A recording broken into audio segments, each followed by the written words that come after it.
शिक्षिकेना माझी विनंती आहे, जीवनामध्ये जन्म देणाऱ्या मायबापाची सेवा करा गड्या.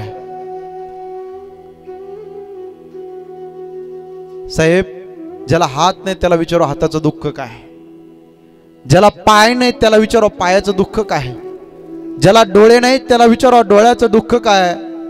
आणि ज्याच्या जीवनात आई निघून गेली आणि ज्याच्या जीवनात ईश्वरासमान बाप निघून गेला त्यांना विचारो आई बापाचं दुःख काय. आज या शिंदे परिवाराला विचारा बाबा गेल्यानंतर काय. आज जर त्यांच्या मुली घरामध्ये गेल्यात तर घरामध्ये गेल्यानंतर फुटूकडे पाहिलं की टचकन डोळ्यात पाणी येतं. देवा पांडुरंगा, काय अपराध देत रे देवा, एवढ्या लवकर आमच्या बाबाला घेऊन गेलास देवा, काही चुकलं देवा आमचं. घराकडे आलं, घराच्या समोरची तुळस पाहिली, देवाच्या देवघरातला दिवा पाहिला, काकाकडे पाहिलं तर आज बाबा दिसतेत प्रत्येकामध्ये. फेटा बांधल्यासारखा बाबासारखा चेहरा जर दिसला तर फेटा बांधलेलं व्यक्तिमत्व टचकन पाहिलं की त्यांना आमचा बाप त्यांच्या मध्ये दिसतो गड्या. बाबा दिसतात. अरे ढगाआड गेलेला सूर्य तुम्हाला दिसेल मंडळी, एकदा मातीच्या आड गेलेला बाप आणि मातीच्या आड गेलेली आई पुन्हा दिसणार नाही गड्या राजांनो. तुम्ही सगळे रडाल जाता जाता, ताई तुमच्या डोळ्यात पाणी येईल. आई काय असते? आई ऐका, आई मायेचा सागर, समृद्धाची घागर, चैतन्याचा जागर. आई भाजीतलं मीठ, आई हक्काचं व्यासपीठ, आई थंडगार वारा, आई मायेचा उबारा, आई दुधावरची साय, आई वासराची गाय, आई लंगड्याचा पाय. अरे साता समुद्राच्या पलीकडे गेलेला सूर्य तुम्हाला दिसेल, पण एकदा मातीच्या आड गेलेला बाप आणि मातीच्या आड गेलेली आई पुन्हा दिसणार नाही. माझ्या राजांनो, माझ्या दादांनो, इथं बसलेले माय विचारा यांना. अरे ज्यांची ज्यांची आई ह्या जगात नाही आणि ज्यांचा ज्यांचा बाप ह्या जगात नाही त्यांना विचारा ना आई बापाचं दुःख काय. आज 3 मुली आहेत, 4 मुली आहेत बाबांना, 2 मुलं. यांना विचारा, आज त्यांच्या डोळ्यामध्ये पाणी येईल, रडाल सगळ्या. एवढ्या सुखाने समाधानाने जीवन जगत होता हा परिवार. आज पारूबाई तुकाराम नेवे, झुंबरबाई निवृत्ती दरेकर, सुमनबाई चबुराव तांबे, अनिता सुभाष कानडे, वंदना दत्तात्रय साळुंके. आज बाबा गेलेत, पण बाबाच्या पाठीमागचा मोठा परिवार आदरणीय श्री बाळासाहेब आप्पाजी शिंदे, आदरणीय श्री पोपट आप्पाजी शिंदे, मुलं मुली, त्याचबरोबर अशोक शिंदे. हा परिवार आनंदाने सुखाने जीवन जगत होता दादा. पण देवाची करणी झाली आणि एक चालतं बोलतं व्यक्तिमत्व निघून घेऊन गेला देव. इथं बसलेली माय 60 वर्षाची आजी, ह्या वयातले चष्मा लावला आजीना. विचारा यांना, पांढरे केस झाले, थकली, म्हातारी झाली आई.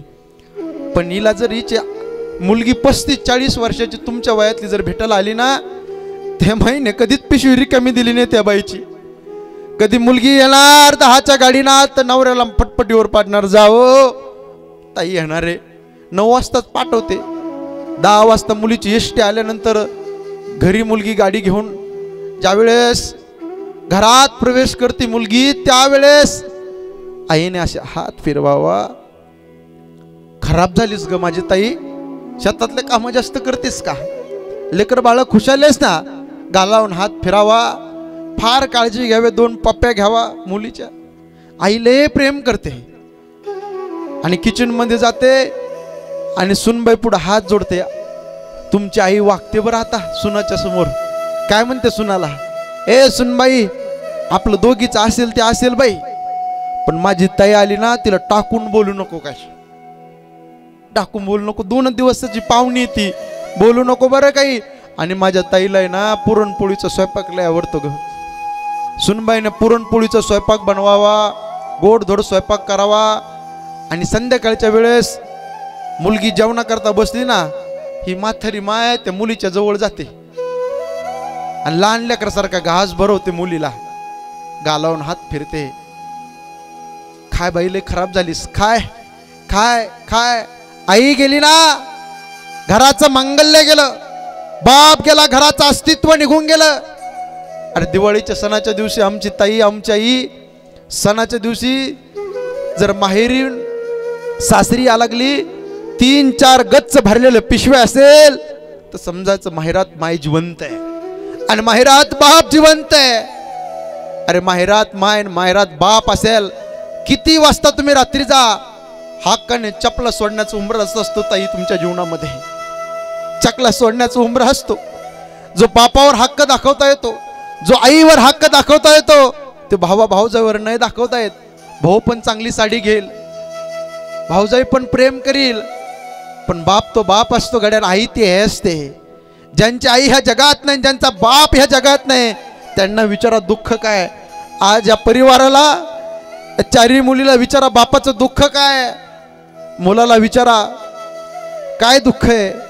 ताई सांगतील, दादा सांगतील, महाराज हाडाचे काढ केले आमच्या बापाने आमच्या करता, रक्ताचं पाणी केलं, नेत्राचा दिवा केला, हाताचा पाळणा केला, आणि त्या बापाने संगोपन केलं आमचं. एवढा समाज या शिंदे परिवाराच्या वर्ष श्राद्धाच्या निमित्ताने एकत्रित आलाय. सगळ्यांना सांगतो, बाप नावाची चादर एकदा आयुष्यातून निघून गेली ना, प्रत्येक सकाळ जबाबदारीची जाणीव करून देते. मंडळी हे लक्षात ठेवा. एका बापाच्या संबंधाने मी या ठिकाणी उभा आहे.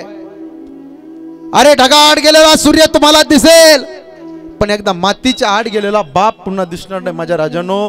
म्हणून जन्म देणाऱ्या बापाची सेवा करा. पुरुष मंडळी, तुमच्या डोळ्यात पाणी रडाल तुम्ही. अरे पुरुषाची जात ही रडणारी नसती, पुरुषाची जात ही लढणारी असती. पण आतला जो माणूस आहे ना, तो बाप नावाचा माणूस रडत असतो, हे लक्षात ठेवा. बाप रडतो, बाप, पुरुष नाही, बाप रडतो, बाप. आज बाप गेलाय, या परिवारातला विचारा किती दुःख आहे. डोळ्यात पाणी रडाल सगळे. अरे बाप म्हणजे जगण्याचं माप असतं, बाप म्हणजे पाठीवरची थाप असतं. किती रागवला तरी त्याची माया अमाप असते. तो म्हणजे बाप असतो. बाप म्हणजे शिस्तबद्ध धाक, जगणं आपोआप, आयुष्याच्या समुद्रभागी दीपस्तंभाची झाक. तो म्हणजे तुमचा माझा बाप. अरे ढगाआड गेलेला सूर्य तुम्हाला दिसेल मंडळी, पण एकदा बाप गेला ना, बापाच्या आठवणी ढसढसा हंबरडा फोडून रडायला स्वर राहणार नाही. बाप लहर आयुष्यात गरिबी सहन करतो. इथं बसलेला बाप असा आहे, तो मुलाला म्हणतो, बाळा शाळेत जात जाय, ट्युशनला जात जाय. बाप बोलतो का नाही? एवढे वेळ झोपत नसते. घड्याळमध्ये 9 वाजलेत, 10 वाजलेत, एवढे वेळ झोपत नसते. बाळा शाळेमध्ये जा, ट्युशनला जा. बाप का रडतो? बाप का बोलतो माहितीये का? बापाला माहिती मी माझ्या पोटापुरतं कमवलंय, पण यदा कदाचित कोरोनासारखा रोग आला आणि मी जर मरून गेलो ना, माझ्या मुलाने माझ्या मुलीने या समाजाच्या समोर भीक मागू नये म्हणून बाप बोलत असतो, हे लक्षात ठेवा. बाप जर पाहायचा असेल ना मंडळी, या पोरांना विचारा यांचा बाप काय असतो.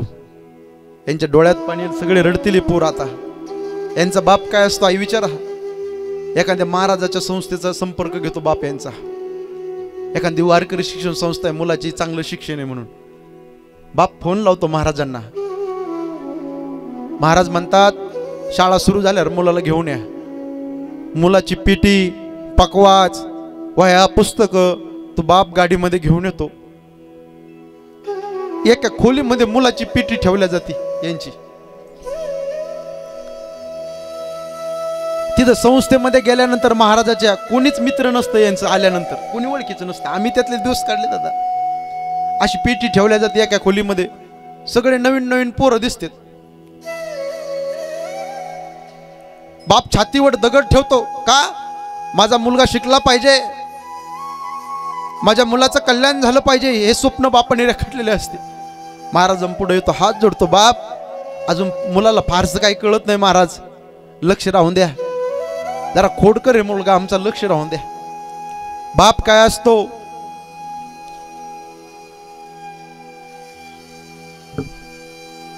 ज्या दिवशी बाप दिवाळीच्या सणाच्या दिवशी भेटण्याकरता येतो ना मुलाला, त्या दिवशी फरसन घेऊन येतो, लाडू करंजे घेऊन येतो यांचा बाप.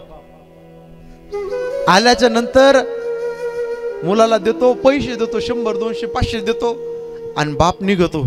आई ऐका, मोत्यासारखे अश्रू बापाच्या डोळ्यामध्ये तरंगलेले असतात. बाप यांच्या देखत कधीच रडत नाही रडत. बाप मुला देखत का रडत नाही? का महाराजाच्या संस्थेत तिथं मुलगा राहणार नाही याच्या देखत रडलो तो. बाप रडत नाही. बाप बस स्टँडवर जातो, बस स्टँडवर जातो एकटाच हंबरडा फोडून गुढाढोरासारखा मुलगा बाप रडतो.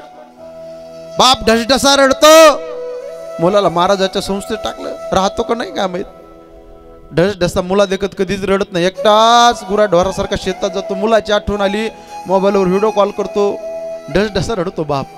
बापाचं पात्रच असं असतं आहे. बाप फार प्रेम करत असतो, आकाशाच्या उंचीचा बाप असतो.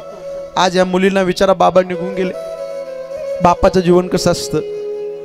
जन्म झाला मुलीचा तेव्हापासून बापाने सांभाळलं. आई किती सांभाळलं सांगू का? तळ हाताच्या फोडाप्रमाणे सांभाळलं. मुलगी चालायला लागली, जन्म झाला, चालता चालता मुलीने खाली पडावं, बापाने उचलून घ्यावं आणि 2 पप्पे घ्यावा. माझी ताई चालू लागली, माझी दिदी चालू लागली. आणि बघता बघता मुलीचं लग्न जमतं ना, त्या दिवशी तुमचा आणि माझा शेतकरी बाप हंबरडा फोडून रडतो. का? बापाच्या समोर सगळं चेहऱ्याच्या समोर आठवतं बापाला. अरे कधी शेतातून थकून आलो तर मुलीने ग्लास घ्यावा, बाबा पाणी प्या म्हणावं, बाबा चहा घ्या म्हणावं, बाबा जेवण करा, बाबा तुम्हाला त्रास आहे, पाय दुखतात. मुलीने गुडघे दाबले, पाय दाबले. पण आता माझ्या ताईचं लग्न जमलंय, माझी मुलगी दुसऱ्याच्या घरी जाणार आहे. ढसढसा हंबरडा फोडून बाप रडतो. पुरुष मंडळी, दुसऱ्यांदा बाप रडतो. मुलीच्या लग्नाच्या दिवशी हंबरडा फोडून बाप मुलीच्या लग्नाच्या दिवशी रडत असतो. तुम्ही आम्ही रडतो यात नवल नव्हे. सीताई साहेबाचं लग्न होतं आणि जनकपुरीचा जनक राजा हंबरडा फोडून ढसढसा रडला सीताई साहेबाच्या लग्नामध्ये. कण्वासारखा ऋषी रडला शकुंतले करता. छत्रपती शिवाजी महाराज रडले सखुबाई करता. अजून एक वाक्य पुढे जाऊन बोलतो, माणूस मुली करता रडतो, काका यात नवल नव्हे. राजा मुली करता रडतो, यात नवल नव्हे. दक्ष प्रजापती राक्षस होता, त्याला 16 मुली होत्या. सतीने स्वतःच्या मनाने लग्न केलं भगवान शंकरासोबत. बापाला पसंत नाही. कार्टीने स्वतःच्या मनाने लग्न केलं. बापाने दरवाजा लावून घेतला. सती नवरीच्या वेशामध्ये होते. बाप घराच्या आत रडतो आणि मुलगी दारामध्ये हंबरडा फोडून ढसढसा रडते. कार्टीने स्वतःच्या मनाने लग्न केले म्हणून. म्हणून एवढा समाज या ठिकाणी, ताईंनो दिदींनो भाऊ या नात्याने मी तळमळीनं सांगतो तुम्हाला, 22 वर्ष तर हाताच्या फोडाप्रमाणे बापाने सांभाळलं. आणि 22 दिवस कॉलेजामध्ये शाळेमध्ये मुलगी ज्या वेळेस जाते आणि एखाद्या मुलाच्या प्रेमात पडते, त्यावेळेस माझा शेतकरी बाप बसलेला जिवंत असून मेल्यासारखा असतो, हे लक्षात ठेवा. अरे पहारीने जमिनीमध्ये घाव घालावा असा घाव त्या बापाच्या हृदयामध्ये घातला जातो. एकटाच हंबरडा फोडून ढसढसा बाप रडत असतो. काय चुकलंय? मुलगी पळून गेली. मुलगी पळून गेली, पोलीस स्टेशनला जातो, मिसिंगची कंप्लेंट देतो. ते पोलीस स्टेशनचे साहेब लोक कानाला नाही ऐकलं असे बोलतात. कळत नाही का? मुलीकडे लक्ष ठेवता येत नाही का? म्हणून या शिंदे परिवाराने मला आमंत्रित केलंय. हात जोडून तळमळीना पोट तिडकीनं विनंती आहे, ताईंनो दिदींनो, शाळेमध्ये जाताला जा नाही तर जाऊ नका. कॉलेजाला जाताला जा नाही तर जाऊ नका. जॉब नोकरी पुणे मुंबईला करता आली करा नाही तर करू नका. पण बसलेल्या बापाची मान या समाजामध्ये खाली होईल असं कधी पाऊल टाकू नका. ओ आयुष्य हाडाचे काढे केले, रक्ताचं पाणी केलं, नेत्राचा दिवा केला, हाताचा पाळणा केला त्या बापाने. एका बापाच्या संबंधाने मी या ठिकाणी उभा आहे. बाप काय असतं सांगू का मंडळी? आज इथं बसलेले अशी माणसं आहेत, भरपूर पैसा कमवला जीवनामध्ये, शेतीवाडी भरपूर आहे, संपत्ती भरपूर आहे, सगळं काही आहे. कोटीने 2 कोटी रुपयाचा बंगला बांधला, पण आज घरात बाप दिसत नाही.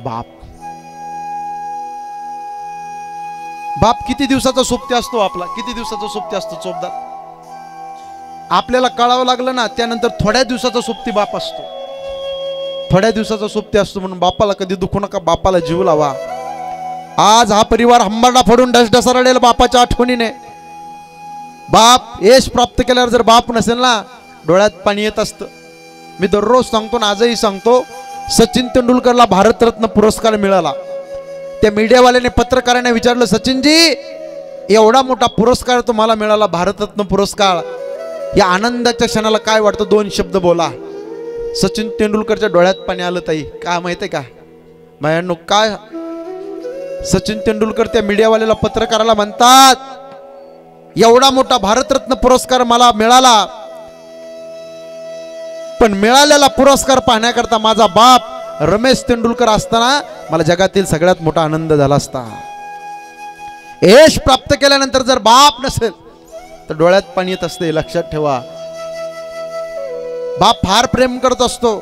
ओ 22 हाडाच्या काड्या, रक्ताचं पाणी, नेत्राचा दिवा, हाताचा पाळणा करतो बाप, आणि संगोपन करत असतो. गड्या